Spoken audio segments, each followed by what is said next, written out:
Bonjour les scorpions, merci à vous d'être là. Je suis ravie de vous accueillir pour votre guidance de la semaine du 18, non pas du tout, du 25 septembre au 1er octobre 2023. Voilà, donc c'est une lecture générale et intuitive des cartes, donc surtout prenez uniquement ce qui fait écho en vous, ce qui vous parle. Euh, tous les messages ne peuvent pas vous être spécifiquement destinés, mais voilà, soyez attentifs à ce que ça génère en vous. Donc ça c'est très important. Voilà, donc je vais commencer par un premier message de l'oracle du Pays des Merveilles pour voir avec quelle énergie vous entrez dans cette semaine. Qu'est-ce qui va être un petit peu la couleur de votre semaine. Je regarde ensuite avec le tarot des oppositions, la situation, comment vous vous sentez, le point de soutien, le point de vigilance, l'énergie avec laquelle vous quittez cette semaine. Et je terminerai avec deux messages conseils du petit oracle de l'intuition et des portes magiques de l'univers. Voilà. Allez, c'est parti pour vous les scorpions. On regarde quelle est cette énergie avec laquelle vous entrez dans cette semaine. Allez, une carte pour les scorpions, s'il vous plaît. Quelle est l'énergie des scorpions pour cette semaine? Quelle est l'énergie qui les accompagne? Voilà. Allez, on regarde. On a cette carte inversée. Ne buvez pas de poison, ne faites pas ce que vous savez être néfaste pour vous. Vous avez cette énergie en entrant dans la semaine d'avoir conscience de l'environnement dans lequel vous baignez, dans lequel vous êtes, et d'avoir la conscience aussi de ce qui est bon ou moins bon, voire néfaste pour vous dans cet environnement. Et vous avez cette énergie aussi de ne pas vous... de ne pas vous laisser abuser, de ne pas vous laisser envahir, de ne pas vous laisser noyer. On voit quelque chose qui transverse un liquide un petit peu et qui monte qui pourrait étouffer peut-être Alice, mais là vous savez très bien les limites que vous devez poser. Vous savez très bien jusqu'où vous pouvez accepter peut-être certaines remarques, certaines personnes autour de vous. Vous posez les limites. Voilà, vous ne vous laissez pas empoisonner justement euh, par un environnement, peut-être aussi par vos propres pensées, par des choses qui pourraient vous polluer l'esprit. Et il y a cette notion que vous êtes très attentif à maintenir autour de vous quelque chose de positif. Voilà, vous mettez à distance le négatif, quel que soit ce négatif. Alors on va regarder dans la situation ce que ça peut dire. Je fais le tirage et je vous retrouve de suite. Allez, on regarde le dos de deck. On a le 7 de bâton. Effectivement, vous combattez. Hein. Vous combattez ce qui viendrait vous... Enfin, c'est une notion, le 7 de bâton, on combat, on défend ce qui nous tient à cœur, on défend nos valeurs, on défend nos convictions, on défend son territoire, on défend ses pensées, on défend son intégrité. Il y a une notion de se défendre contre des... Alors des attaques, c'est peut-être un grand mot, mais contre des choses de l'extérieur que vous pourriez trouver intrusives pour vous et vous défendez ça avec ardeur. Donc il y a vraiment cette notion de veiller à ce que ce qui vous entoure, quel que soit ce qui vous entoure, soit positif pour vous et ne vienne pas instiller comme ça une notion de poison, quelque chose qui pourrait faire, même à petite dose répétitive, qui pourrait polluer l'atmosphère dans laquelle vous êtes, polluer les pensées que vous pourriez avoir, polluer des relations. Il y a quelque chose de cet ordre-là, vous protégez. Ok, alors on regarde la situation. On a le pendu inversé, le page de coupe inversé et les étoiles, l'étoile. Ok. Alors moi j'ai la sensation qu'il y a quelque chose à propos de quoi vous ne vous faites plus d'illusions. Le page de coupe, quand il est inversé, c'est la notion de ne plus vous faire d'illusions et d'avoir pris le temps d'y réfléchir, d'avoir pris le temps de regarder une situation sous tous ces angles, d'avoir pris le temps de vous poser pour bien comprendre ce qui se passait. Ce pendu inversé. Alors, bon, moi c'est bizarre dans cette carte, c'est pas celui-là que je vois celui-ci avec cette lune qui éclaire et je vois cet alignement-là. C'est comme si vous aviez réussi à mettre, à vous redresser. Le temps de l'analyse, pour moi, il est terminé. Vous avez compris, vous avez pris ce temps de vous poser, de regarder les choses sous toutes les coutures, de bien prendre le temps de comprendre. Ça vous a déstabilisé, ça a été difficile, hein, ça vous a agité. Avec ce pendu à l'envers, on voit quelqu'un qui est un petit peu, peut-être un peu tordu par la douleur, qui essaye de voir les... Je pense que ça vous a beaucoup agité, ça vous a beaucoup perturbé.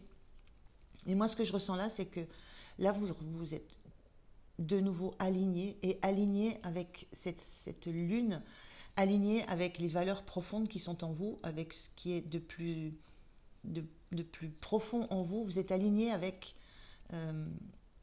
votre passé, avec ce qui s'est passé, aligné avec votre conscience. C'est comme si, comme s'il y avait une certaine lumière faite sur peut-être des comportements, des agissements inconscients qui pouvaient se passer autour de vous. Donc la lumière est faite là-dessus, en vous. Cette lumière, elle est faite en vous. Et du coup, il y a une notion d'avoir un peu perdu cette illusion que tout le monde est beau, tout le monde est gentil, que tout se passe bien dans le meilleur des mondes. Et un petit peu cette notion d'être revenu à des choses beaucoup plus terre à terre, de ne plus être dans la perception illusoire, je ressens vraiment ce mot.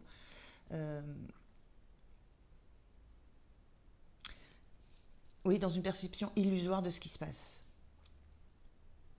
Donc il y a vraiment un travail, je pense qu'il y a un travail que vous avez fait par rapport à des situations passées qui vous ont demandé de regarder ça vraiment sous tous les angles, qui vous a peut-être un peu tordu. Il y a pu y avoir de la peine, mais il y a une sorte de désillusion qui est là par rapport à l'environnement. Par contre, vous, ce qui est sûr, c'est que vous gardez vos rêves, vous gardez au fond de vous ce qui compte, vous gardez au fond de vous votre rêve personnel, c'est-à-dire ce qui vous anime, ce que vous souhaitez réellement. Et il y a une notion d'avoir cette volonté de maintenir une certaine place dans l'environnement que vous avez, mais pas n'importe comment, pas n'importe laquelle. Et vous savez que la place que vous avez pour être dans un état naturel, sincère, pour être bien, pour que rien ne soit pollué, pour que tout fleurisse, que ça soit abondant, que ça soit naturel, je sens que des relations soient naturelles, ou un environnement dans lequel vous pouvez vous sentir complètement naturel, il y a besoin que ça s'arrose, et que ça s'arrose avec des émotions. On arrose avec de l'eau, on arrose la terre. Il y a une notion d'avoir besoin que ça soit arrosé par des émotions sincères, des émotions pures. Donc ça, c'est presque un objectif, mais c'est peut-être ce que vous défendez au plus profond de vous-même. C'est cette sensation d'avoir besoin d'être dans un environnement dans lequel les choses sont claires, sont nettes, sont sincères, sont naturelles. Un environnement qui vous permette d'envisager des projets, des idées, des rêves. Et vous avez cette conscience que c'est quelque chose qui se travaille, où chacun doit y mettre du sien, où chacun doit apporter sa part. Il y a quelque chose de cet ordre-là. Alors on va voir comment vous vous sentez. Donc vous ramenez ça à votre situation. Vous vous sentez en 2 de bâton. Le 2 de bâton dans le tarot classique, c'est quand on reste dans sa zone de confort et on a du mal à en sortir. Là, il est inversé. Comment vous vous sentez encore? Là, on sent bien qu'il y a une sensation d'une désillusion par rapport à ce qui a pu se passer, par rapport à voilà, des relations, que ce soit dans du sentimental, dans du relationnel classique, des amis proches, dans la famille, dans le travail aussi. Ça peut toucher toutes les situations. Je pense au relationnel parce qu'on a beaucoup d'eau. On a la lune qui parle vraiment d'intimité, de profondeur, de choses un peu inconscientes. On est vraiment dans des choses très intimes. De la même façon, avec l'étoile, on est dans des choses très intimes, donc ça touche à l'émotionnel, ça touche au cœur, ça renvoie à qui on est. Comment vous vous sentez, vous sentez, il y a quelque chose qui, il y a quelque chose qui s'effrite. C'est un petit peu c'est même ressenti. Il y a quelque chose qui s'effrite en vous. Il y a une notion d'appui qui n'est plus sûre. Il y a la notion de ne plus trop savoir après quoi vous accrocher, à part à vous, en vous, à des choses qui vous sont très très profondes en vous. On voit cette lune. Il y a une notion d'avoir certaines choses dans votre environnement que vous pensiez solides et que vous pensiez être des appuis, et vous réalisez que en fait c'est quelque chose qui n'est pas si ancré que ça, qui n'est pas si solide, qui ne repose pas sur des valeurs aussi stables et aussi fortes que vous avez pu le penser. Euh, donc voilà, votre état d'esprit, c'est ça, c'est ce que je pensais être stable, solide, confortable dans mon environnement, ça ne l'est pas autant. Et d'où la notion d'avoir besoin de défendre ce que vous estimez qui doit rester stable, c'est-à-dire vous, votre intérieur, votre intégrité, votre naturel, votre envie d'être dans le partage, mais dans un partage vrai et sincère. Le point de soutien que vous avez, c'est ce 9 de bâton. Ce 9 de bâton, c'est pareil, c'est la même énergie, enfin, même énergie. Là, on est beaucoup plus vindicatif dans ce 7 de bâton. On se défend contre de l'extérieur qui viendrait un petit peu, qui viendrait justement instiller son poison, quelle que soit la forme de ce poison, quelle que soit la force aussi, mais qui viendrait perturber l'équilibre que vous souhaitez, qui viendrait perturber votre foyer aussi, votre intérieur, votre foyer, votre intégrité, je sens. Et dans ce 9 de bâton, ce qui vous soutient, c'est que vous restez, c'est comme ces deux bâtons qui arrivent là, vous vous en êtes saisi, c'est-à-dire que vous défendez ce qui est, vous continuez à rester sur la défensive, même si vous avez, s'il y a une victoire, s'il n'y a plus rien qui vient vous attaquer. Là, on voit bien une position assez détendue. Il y a une vigilance, vous restez en vigilance, euh, mais vous savez que vous allez réussir à éloigner ce qui ne vous convient plus et à ne plus être obligé d'aller au combat, oui, au contact, que ce soit verbal, que ce soit, alors pas physique au sens propre, mais au moins au contact verbal et, il y a cette sensation maintenant des choses sont, vous savez que vous êtes en capacité d'éclaircir suffisamment les choses pour pouvoir rester en vigilance sans plus user d'énergie pour manifester votre opposition à ce qui se passe autour de vous et à ce qu'on essaie, et dans le milieu dans lequel on essaie de vous noyer un peu. Le point de vigilance, c'est ce cavalier d'épée. Le point de vigilance, c'est... on sent une vivacité d'esprit, on sent une vivacité de communication. Le point de vigilance, c'est peut-être qu'il y a des choses à garder pour vous. Tout n'est pas à dire, tout n'est pas à dévoiler. Il y a peut-être des choses qui vont se faire parce que autour de vous, ça va se voir, ça va se sentir que il n'y a plus de prise, c'est plus la peine, il n'y a plus de prise, les illusions sont tombées, vous avez complètement compris ce qui se jouait. Et donc le point de vigilance, c'est ne pas peut-être... ne pas vous laisser envahir par l'envie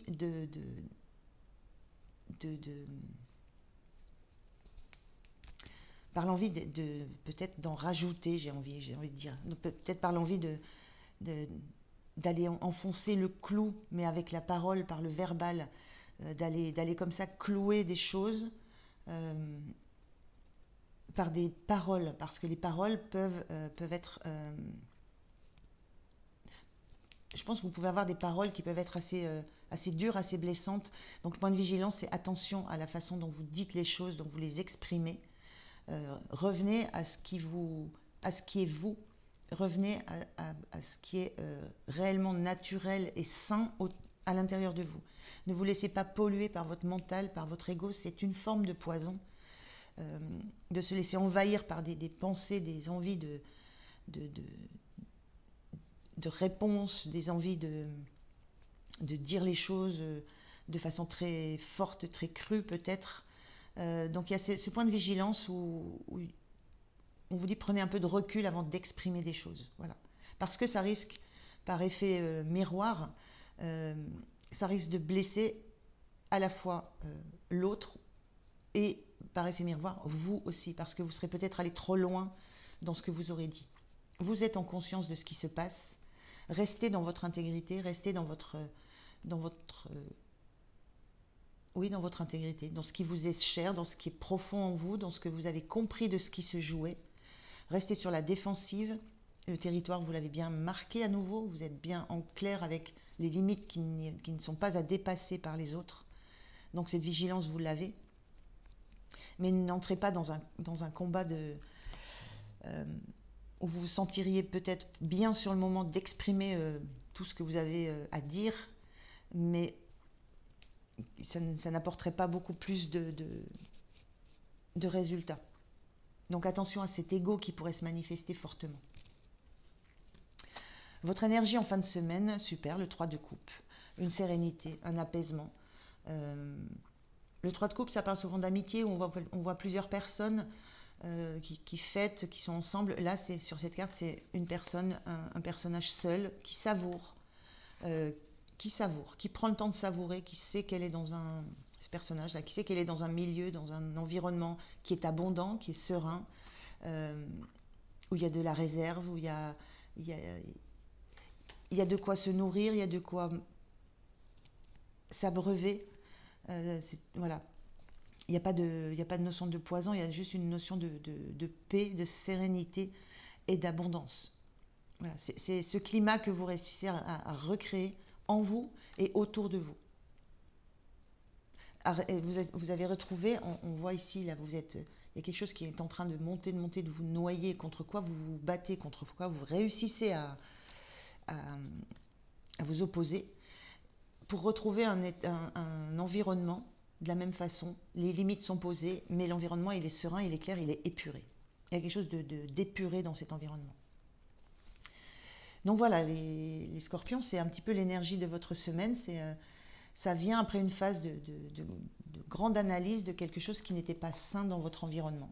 Alors ça peut être du relationnel, ça peut être au sein du travail, ça peut être dans la famille, quelle que soit la situation, vous la ramenez à ce que vous vivez. Mais en tout cas, vous avez cette énergie, cette compréhension de ce qui est bon pour vous.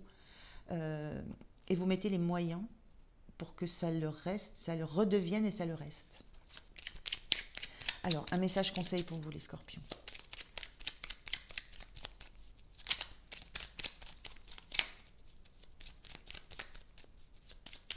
On parle de poison, hein, donc ça veut dire que la notion de poison, c'est que c'est pas forcément violent. Ça peut se faire, ça peut être justement instillé, distillé, goutte à goutte. C'est pour ça qu'il y a eu ce besoin de temps du pendu, qui est un temps où on se met volontairement en position de pause pour regarder les choses. Ça a été une volonté de votre part, une prise de conscience de votre part. Allez, un conseil pour les scorpions, s'il vous plaît. Quel est le conseil pour eux? Est-ce qu'il y a un conseil? Oui, merci. On vous parle de libération. Dans le domaine de la libération, on vous parle du choix. La présence de l'amour réduit celle de la peur. Autre blocage ou turpitude de l'ego. Choisis ce chemin et fais naître de parfaites et miraculeuses occasions. Voilà, il y a eu ce qu'on vous dit, c'est que vous choisissez là, on vous dit de choisir l'amour, de choisir cette paix, cette sérénité, de ne pas vous laisser envahir par l'ego. Je vous disais, l'envie de piquer, l'envie de faire mal par le verbe. Choisissez l'amour, choisissez cette paix, cette sérénité que vous retrouvez en vous. Visez toujours à rester dans votre intégrité, dans cette intégrité de l'étoile. Et c'est ce choix que vous avez fait, pour en arriver à la fin de la semaine, c'est ce choix que vous avez fait. Voilà. Donc très très beau message qui confirme l'état d'esprit dans lequel vous avez abordé cette situation. Allez, un message des portes magiques de l'univers un conseil pour vous. Je vais voir s'il sort comme ça. Oui. Et on est pareil, on est dans le langage du cœur. On est vraiment dans le cœur, on vous dit revenez, c'est vraiment le message, revenez à votre cœur, revenez à qui vous êtes profondément.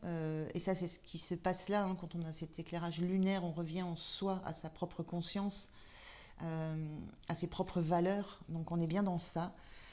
Il y a encore des points de vigilance par rapport à ça, mais c'est ce chemin que vous avez choisi. Le langage du cœur. Vos paroles sont d'une puissance fabuleuse. Elles participent à la création de votre réalité. Là encore, c'est un petit message de... On vous dit, choisissez le langage du cœur, parce que les paroles sont puissantes et créent la réalité. C'est-à-dire que si vous avez des paroles vindicatives, vous allez vous créer une situation de bataille. Si vous posez des paroles qui sont plus orientées sur le cœur, l'amour, vous allez vous créer des situations beaucoup plus harmonieuses. Donc c'est un petit rappel de ce point de vigilance. Attention à vos paroles qui sont transformatrices de la situation, dans le sens où vous les émettez. Donc émettez des paroles du cœur et vous aurez des situations qui vont valoriser, mettre en exergue le cœur en termes de ce qui fait vibrer, de ce qui anime, de ce qui fait du bien autour de vous. Donc vraiment, ça rappelle à ce point de vigilance-là, attention à vos paroles et à l'effet miroir qu'elles pourraient avoir sur vous et sur la situation.